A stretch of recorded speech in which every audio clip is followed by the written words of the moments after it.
Are you a podcaster? Maybe you've got that big idea and you're looking for a network to join. The multi-award-winning Ozcast Network can get your content to eyes and ears all over the world. Join now for the first month free, and you could be featuring this sound at the beginning of your podcast. Ozcast. Simply head to ozcastnetwork.com for details. Right, we have some extra tasty tech talk, and this we want to call Bonus Bite. It's the first time we've ever done this, but we were just far too excited with the latest Apple announcements that we just have to talk about it now. So we're going to roll out some of our initial thoughts from Tuesday night's surprise product announcements. First of all, the major one, iPhone 7 product red. So what did you think, Nick, when you first saw this? Yeah, so when I first saw this, I think the first thing that came to mind was jet white iPhone is for sure not happening for the iPhone 7. Yes. So that was a bit of an odd rumor, but yep, just more specifically on the red, I actually really like it. So initially when it was rumored, I was like a bit suspect about it, but I think it looks damn good. I like that the antenna lines are red also instead of being white, so that's so much better. Yeah, otherwise it becomes with the white front. If you had white antenna lines, it'd be a little bit too candy cane. Yeah, exactly. If you know what I mean. So yeah, but we did roll over the suggestion in the predictions episode of there being like a glossy candy red, and I think this aluminium style of slightly darker red is much better. Oh, it looks great. Aside from like looks, the fact that it does it's like it is a product red product. I know all Apple's red products are product red, but just the fact that such a huge revenue generator for them being the iPhone, like they're donating all the proceeds from all the red ones to the charity, which is really nice. I think that's especially, first of all, the fact it's a good cause, but also you would, the last time they'd done a product red a release, you yourself were saying that's something that's quite, it's a particularly important cause for, say, where you come from, South Africa. Yeah, absolutely. So, more specifically, that it is an AIDS charity, that does mean a lot. So, yeah, it's pretty good. Like, in terms of functionality, there's no extra functionality that people can expect from this special edition phone. So it's just purely looks, which is fine. I think it looks great. I think there's, they said it is special edition, but they plan on making a bunch of them, was their wording. So I don't think it's collector's item in terms of like a higher resale value in future, but I certainly want to get one. Yeah, it kind of reminds me of when Nintendo did the special, I think it was 25th birthday of Mario, Red Edition Nintendo Wii. That was like special edition, limited, but there were a lot made. So it wasn't, scarce or anything. And I had actually bought one of those myself at the time. So, yeah, I mean, I think this looks fantastic. What do you think? Love the silver logo against the red is just awesome. The main complaint that you're seeing from everyone online, particularly since a render was released of a product red iPhone with a black front, I really love the look of that render. I actually kind of like both versions equally, like the white front and the black front, but do you have a preference to either one? Generally speaking, I like a black front, but I know it's kind of cheesy, but my school colors were red and white, so I'm quite accustomed to red and white, and I think they look quite good together, so I'm pretty happy with it. Coincidental emotional tie-in there. Yeah. Sounds pretty good.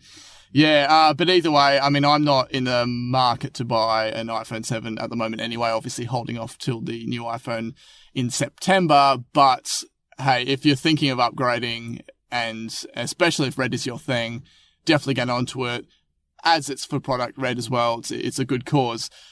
So yeah, Apple Watch bands, a heck load of Apple Watch bands. So we have some new colours here. Yeah, with Sport, they got these 3 new kind of soft muted colours called Camellia, Pebble and Azure. Now those 3 colours are also passed over to the silicone iPhone cases. So just with these 3, do you like any in particular? I kind of tend to go for either darker bands or ones that might be a bit bolder. These ones are quite muted, but I do like the look of them. Yeah, I think Pebble goes quite. I've had a few that are similar to Pebble that I think go quite nicely with the space grey Apple Watch, which I know a lot of people have. So I think that one, if I were to get one of those sport bands, would probably be one of those. But yeah, I think they're all cool. Like if you're into just absolutely switching up your look, then I think they're pretty cool. Yeah, and I think another cool part in terms of sport-related bands is I, myself, could now buy a Nike band if I want. Yeah, that's great.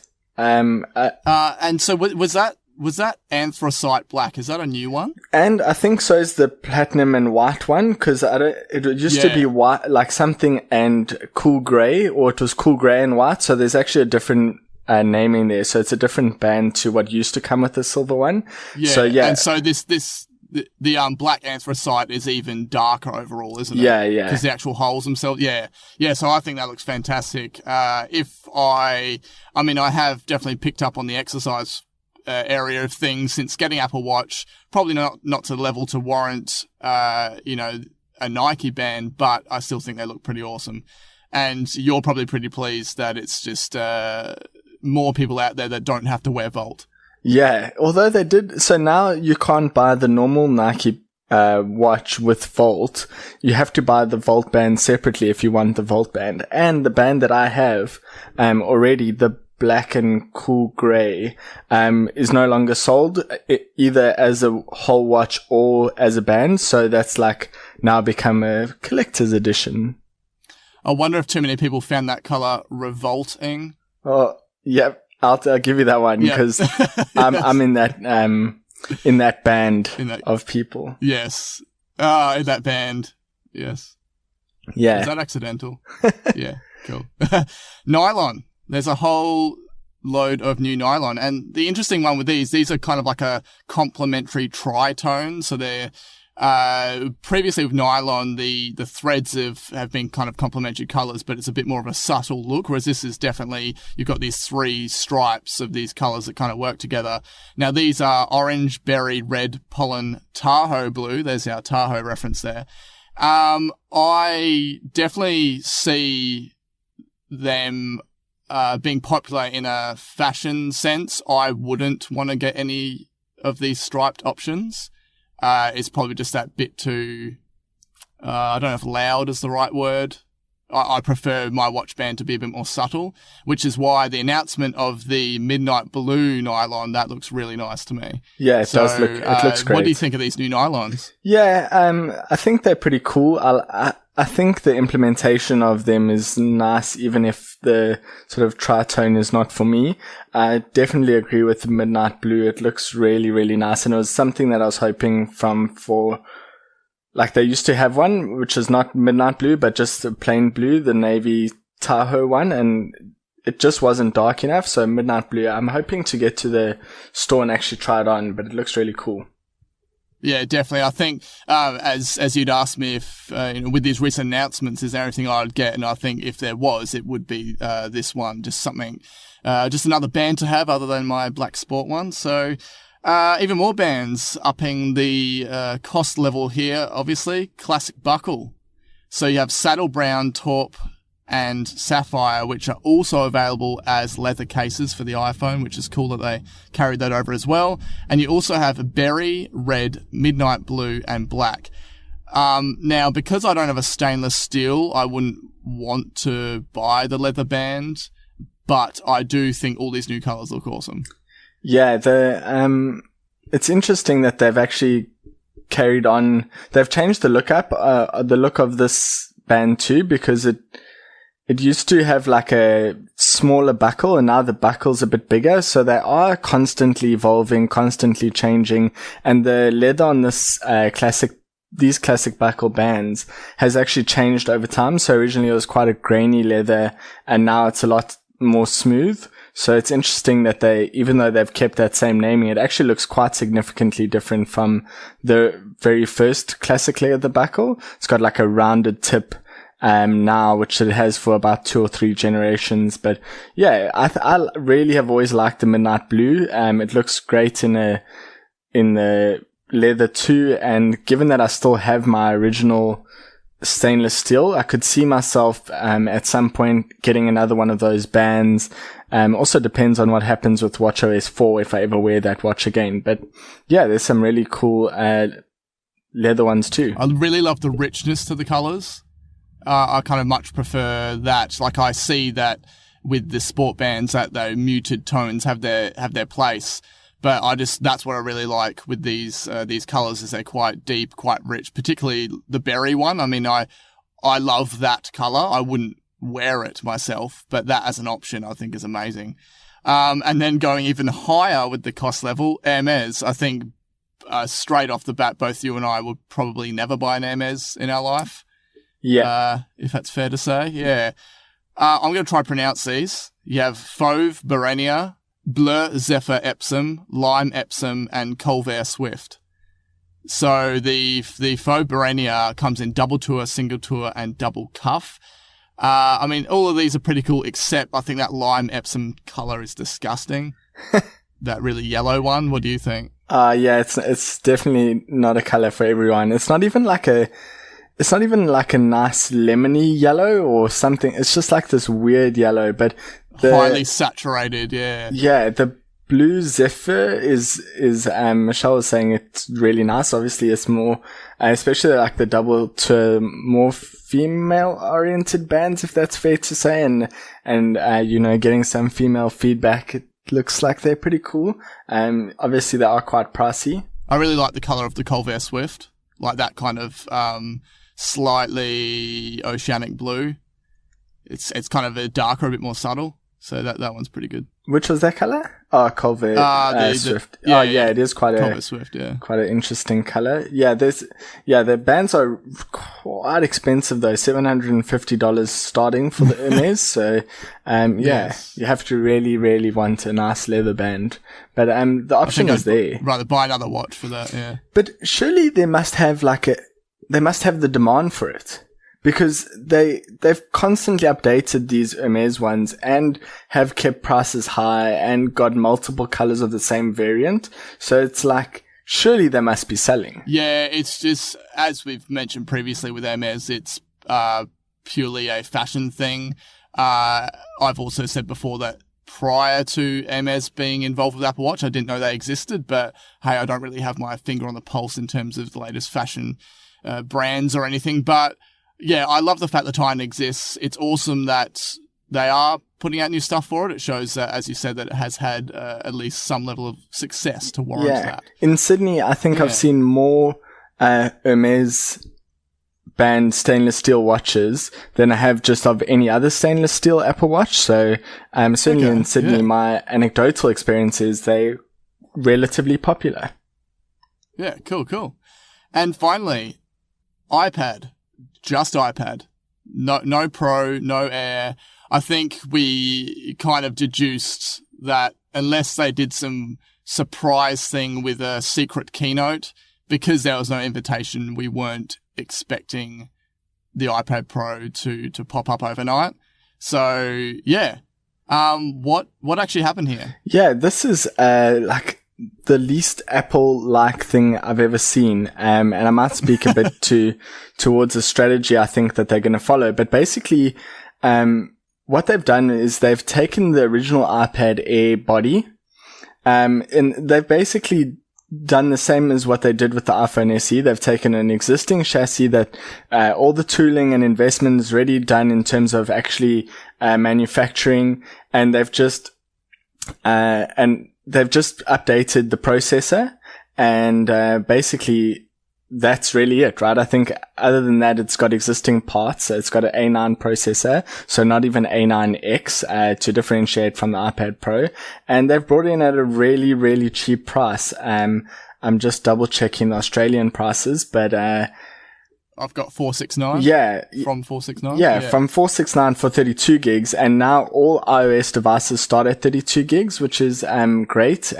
So yeah, this is a great strategy in my opinion, because people are saying, I don't need to upgrade my iPad. It still works from ages ago. So, well, they realize that if they drop the price, people are more likely to be like, oh, it's not actually a big investment. It's not like a TV or a new bed or some of those kind of like things you don't buy every year. It's not a new laptop. It's just a cheap, a couple of $100, right? So, this is perfect for people like my parents that, my mom's still got an original iPad mini. My dad's got an iPad 4th generation, and there's no incentive for them to get a new one other than it being cheap and having more storage. So, yeah, they perfectly hit that level there. It's like people that want to be involved with iPads, but they're not concerned with pro features or anything like that, or True Tone display means nothing to them and that sort of thing.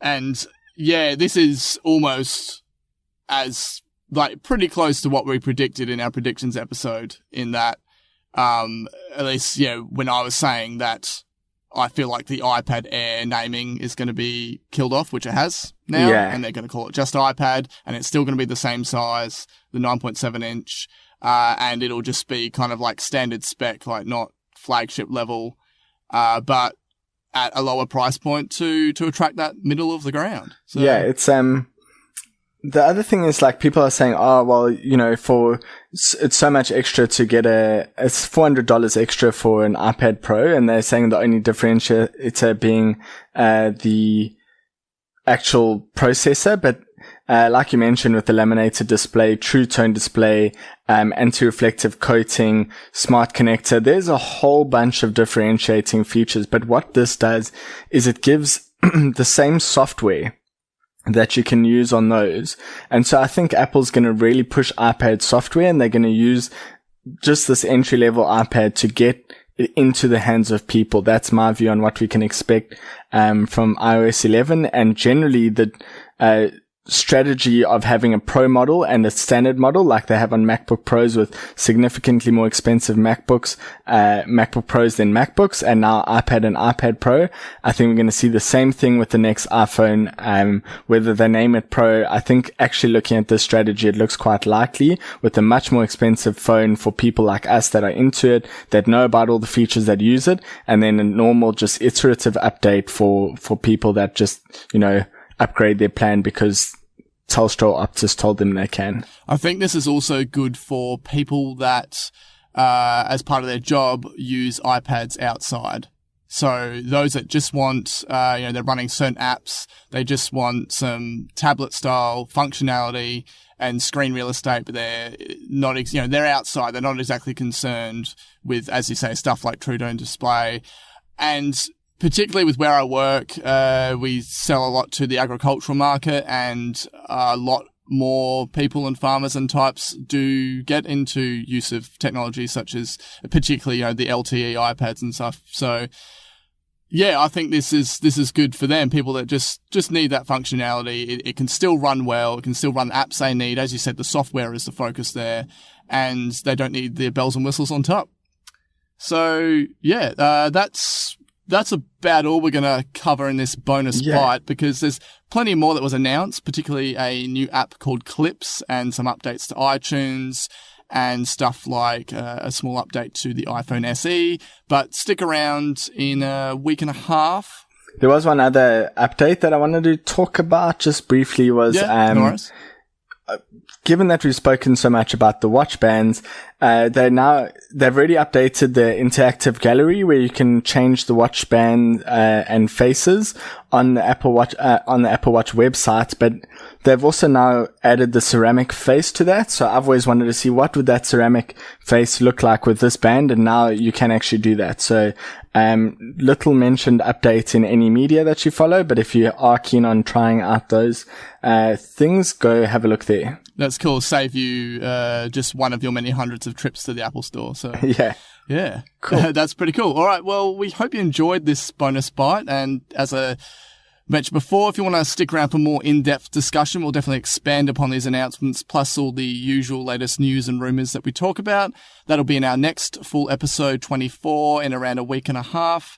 And also, if anyone detects that I sound a little bit different, I'm currently recording this sitting in my car in the car park. So there you go. First bonus bite. What do you reckon? Yeah, it's a good one. Hopefully we have some more. So, yep. No worries. I'll catch you, in the next full episode. Yep. Cheers.